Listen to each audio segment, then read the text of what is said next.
Hi everyone, welcome to my YouTube channel. I hope you are doing extremely well. First of all, if you are new to this channel or if you haven't subscribed my channel till now, then guys do consider subscribing my channel. It will really motivate me to create more such content for you. And you can follow me on other platforms as well. The link is there in the description itself, right? Well guys, so here is our another podcast, and this podcast is going to be really informative for you if you are a fresher. These days we all know how the scenario is, and I believe freshers are the one who is struggling a lot during this phase. There are very less opportunities for them, right? Even they are applying but they are not listening back from the companies. But even during this phase, I came to know about the story of Meha. She is from 2024 batch and having more than 4 plus internship offers from top tech companies. Even I was amazed when I got to know about this. I understand like how the complete scenario was for her, how she did the preparation, how she got the opportunities, so many things. So we have covered all of the conversation that we had with Meha in this podcast. So make sure to be with us till the end of this video. Let's get started. Thank you so much, Meha, to for being here on my channel today. It's a pleasure to have you here, and I think the discussion that we are going to have today is going to be really helpful for the audience. Also, first of all, congratulations as well for having these many internships, these many offers from top tech companies. So, Meha, you can start with your introduction. Okay, so thank you, Soumya, for having me here. Myself, Meha Shukla. I'm a final year CSE student from IET Lucknow. So I was a SD intern at Intuit previously. Currently, I'm interning at LinkedIn, and I had few other offers as well from companies like Amazon, ServiceNow. And I was a Google Generation Scholar and was also a mentee at few other programs like Microsoft Engage, and have been an active participant in various hackathons. So it's really a pleasure to be here and sharing my experience because I have been receiving a lot of doubts. So in this way, I will be able to perhaps reach a wider audience. Yeah, obviously, and I mean, amazing, so many achievements, I would say. So, I mean, this time, as you know, and even you must have faced the same recession, is there many students are struggling. Even I'm getting lots of things regarding jobs, updates, internship.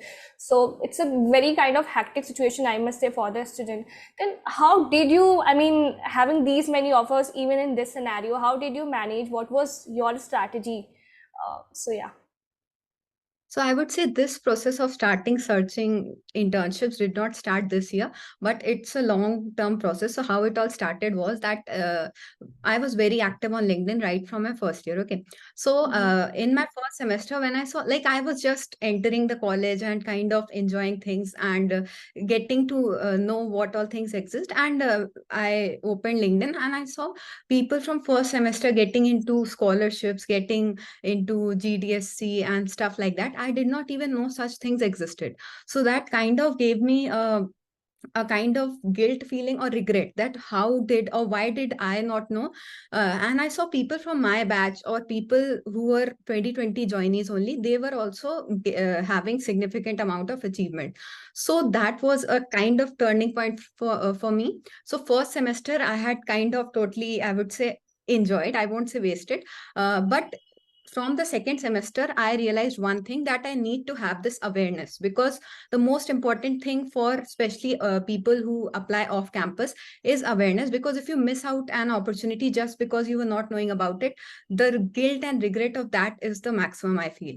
So that was the day when I started searching, like, whosoever posted stuff on LinkedIn that hey, I am elated where I achieved this, I used to reach out that person. If not reach out, then I used to note down the date that so and so application was perhaps released sometime around this only when they have posted a selection. So that was one thing how I kind of kept a track of when do these applications open next year. So for few of them, I realized that they were there only for the first year. Few of them are there only for second year. So in this, I got a hang of few famous opportunities that existed right from my first year. Second thing was I searched on Google, YouTube. So there are many YouTubers or people like you who keep spreading awareness. So that was also one way why I kept track of the famous opportunities that existed at that time. Many opportunities in open source, then many community channels. And one more thing that I did was, since in first year it's almost impossible for a student like me to get into very big thing. So what I did was, few unpaid things, or wherever they were giving a boot camp sort of a thing, I Mhm. started applying there and getting selected. So they do not have any filter criteria. For example, the community programs that keep running, open source program which are not so known. So I just applied in them. Once you join them, what happens is you get a community of like-minded people. So they Mhm. either post opportunities, or there are group of people with whom you can discuss things. They will suppose there's an opportunity coming, they'll discuss and interview questions. So in that way, from being a part of not so famous things, or probably which do not pay you for doing what you're doing, I Mhm. got a good network of people. So through LinkedIn, through these communities, through YouTube channels, I somehow managed to keep a good awareness after my first year, that what are the famous opportunities that come. By famous, I mean the ones which are kind of not to miss, like we aim for. So those I had known. That was one way how I kept awareness. Now the second step is resume and all. So you Mhm. can just keep applying in things, and you can just keep getting rejected if you do not know what exactly is required by that particular program. Or so what happened, there was one such internship opportunity for second year students. So I had applied for it, and I was waiting for an interview call. And I Mhm. saw LinkedIn posts of people getting selected into it, but I was somehow convincing myself that these are on campus people. For off campus people like me, perhaps they'll reach out later. So Mhm. throughout, once I was practicing DSA, or on Hacker Blocks, a platform, like I had done a paid course. So I was just wrapping things up quickly, that I'll be getting an interview call, and on campus are done. Now my turn would be there. But later on, I realized that I did not get a call only. So, after so much of wait, so much of preparation, keeping that thing in mind, I Mhm. finally did not uh, get a call even. So, after some time, when I was reaching out to a person for a referral, he pointed out that your resume wasn't ATS friendly. So, that was the first time I came across this term, ATS friendly. So, these small, small things which we do not know, they, Mhm. I say, make up the biggest reasons for rejection. And it is very important that you get to know these as early as possible. So had it not been for my first year rejections, or for the things that happened in my first year, probably I would not be getting selections now. So I would say, as early you can start, you should get started by applying into opportunities. The third thing that I did was that there are few opportunities which are probably for higher year students, for example third year, final year, but still I used to apply in them. Why so? Because I wanted to get familiar with the pattern of questions they ask, and Mhm. accordingly prepare myself. So in that way also, you will probably not get an opportunity of internship or hiring that year, but you will get hold of the fact that what exact is the pattern scenario, how questions are being asked in that. So all these things I had started very early. So this is one thing that had helped me. And apart from these technical things, resume, one more thing is important, that is the HR interview. So one Mhm. HR interview that I had in my recent years. So I used to think that the behavioral interview is kind of a formality. So we Mhm. can probably uh, take it lightly. So I did not go through the past year questions or anything, and I just went to give the HR interview. And Mhm. what happened was that when the person asked me the questions, so I was being very brutally honest in answering them. I did not follow any of the norms that probably one should have followed. So there also I was rejected, and I had high hopes that probably I will be getting selected. Now the mails will. So I actually, that also came to me from LinkedIn only, when I actually started counting that 40 were to be selected, and all 40 selections probably I kept on counting. So there were around 35 selections already posted on LinkedIn, and I did not receive any mail. So then I kind of recalled. So there is a specific pattern of answering. For example, I'll give you one example. So suppose the interviewer asked me that suppose the team members do not do their work, and then what will be your approach in kind of getting things done. So I said, how can it be possible that the team members are not doing their work and they are here just for the sake of being? So these things are like you have to give a solution to a problem, and Mhm. you are just kind of neglecting that it is even a problem. So these Yeah. things also matter a lot. So I would say right from the resume, awareness about opportunities, technical interview preparation, HR interview preparation, everything plays a very, very important role. But the most important thing is to be aware about the opportunities that exist, because there are Mhm. so many opportunities. People might be knowing the famous ones, but there are so many companies which are not so known, but they give a high pay, they have a PPO chance as well. So these 4 5 things are the ones which I had started early and have kind of paid me into getting what all I have. So these are only few selections that we see, but there are so many rejections that have helped me achieve these. Got it, got it. And I must say, the way you have explained, right? So there is no doubt. I mean, there is no doubt why right now you are having these many internships. Like, I must say that first thing that you did was starting early. And one thing that I really, really appreciate about you is that you tried by yourself. Like, you tried, okay, let's check on LinkedIn, let's check on YouTube. What I have seen right now, like, I'm not saying that it is something negative, but you should try from your end. Like, students are, sending messages, suggest me some YouTube channels, suggest me, just go search it. I mean, because nobody has that much time. Some people can give you a kind of, idea what to do and some kind of opportunity. Rest, it's your job. You have to do for your own sake. So, I mean, amazing. I mean, you from the starting itself, you were having that mindset. You tried each and everything. Let's do this as well. Let's do that as well. So amazing, Meha. Next question is the preparation part. Here you mentioned about the awareness and the importance of networking, everything. So how you started your preparation? Yeah, so as I mentioned that in my first semester, I wasn't doing anything literally. So I got a very low SGP as well. It was 7 point something. So like I had properly spoiled my first semester, but in my college there's a coding club.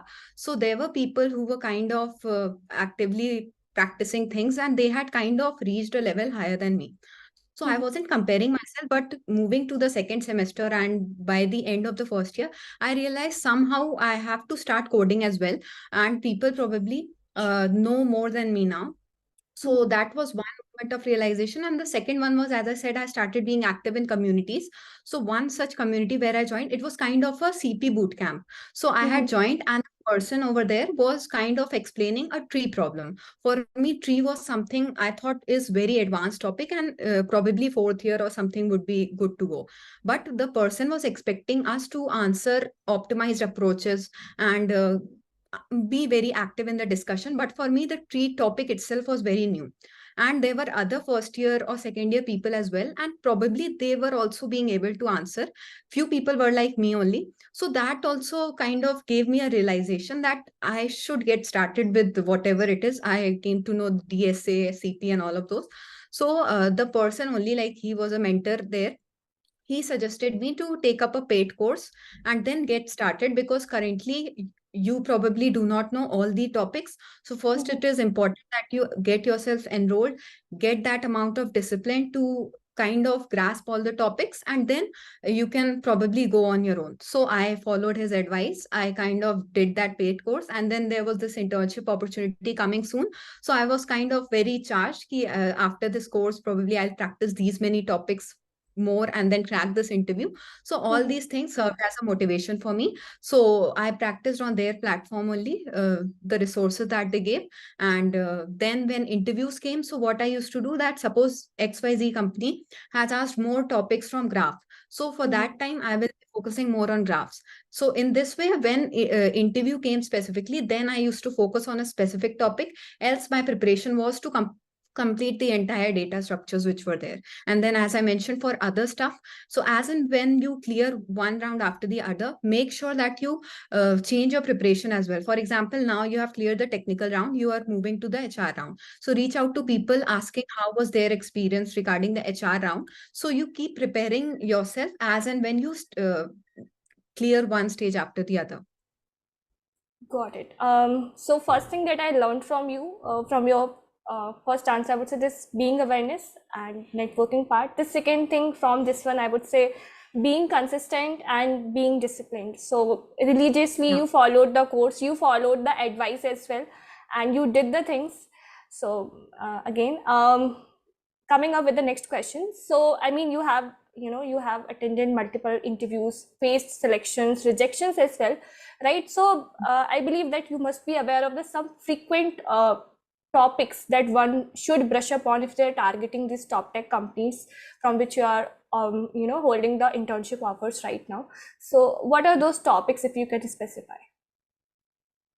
So the companies that were there to hire for internships in third year, mostly I saw graph being a very common topic. And like currently I'm working at LinkedIn, so their internal code structure has actual topo sort implementation, actual graph. So we are actually working on that in real life. Like I'm getting to work on that. So Okay. probably now I get the reason why graph is so important for few companies. So Mm-hmm. one such important thing is graph.